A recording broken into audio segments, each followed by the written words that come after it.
Good morning, second year. Today we're going to continue with the comparative and superlative.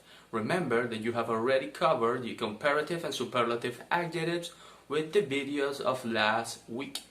On today's class, you're going to learn about the comparative and superlative adverbs. Now, without any further ado, this is the explanation of today's topic. Comparative and superlative adverbs. Now, first of all, we need to remember what a comparative and a superlative is, and the definition applies both to a comparative and superlative adverbs and adjectives. Now, we use a comparative and a superlative when we want to compare one, two, or more actions or states over another's. And adverbs can have three forms, as we're going to see on the next chart. There are rules on how to form a comparative and a superlative adverb. These are the three forms of an adverb.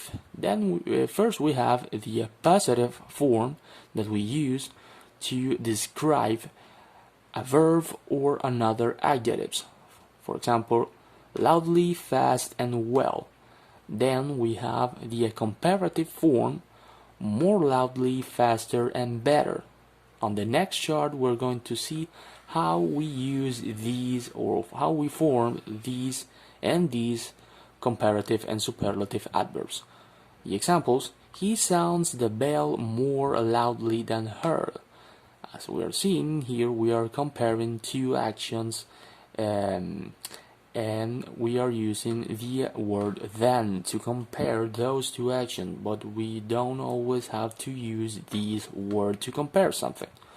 For example, can we go any faster? And in this case, we are not using or referring to another action because we know that in our mind we are comparing these to another action.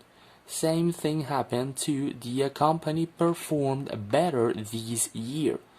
We are seeing that we can complete this sentence in our mind with than last year because we know that we are comparing this performance with another. The superlative form: most loudly, fastest, and best.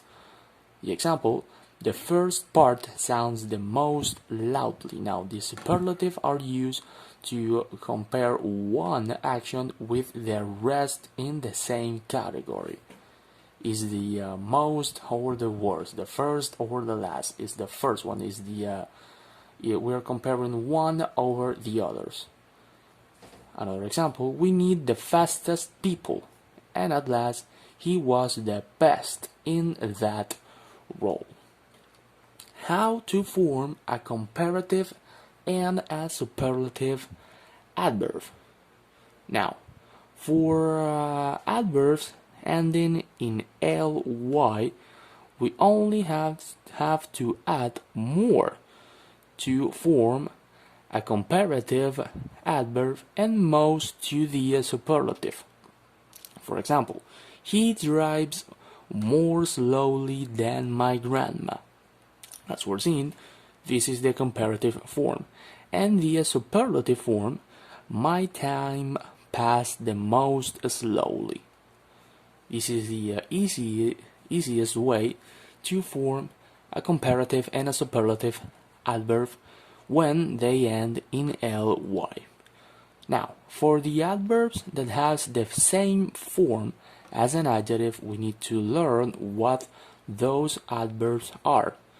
We need only to add er at the end of the adverb to form the comparative, and est to form the superlative. Iron is harder than plastic. Now we are comparing iron with plastic as a comparative adverb. We are using harder to compare these two elements. Then we have I got the highest score in my class. We are comparing one score over the other. In this case, it was the highest. Er and est, remember, comparative and superlative. And at last we have the most dreaded irregular adverbs. Now, why I say dreaded? Because we need to learn all those words because they are only. Okay, so for example, and these are only 4, there are many others. Badly is the positive adverb. Then we have the comparative worst and the superlative worst. We have well, the positive adverb. We have better, the comparative, and best.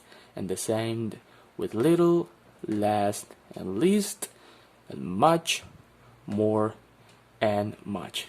Now, remember, the irregular verb, sadly, we need to learn that, and we need to use that in this same exact way. Now, don't worry, we are going to practice these adverbs on the class.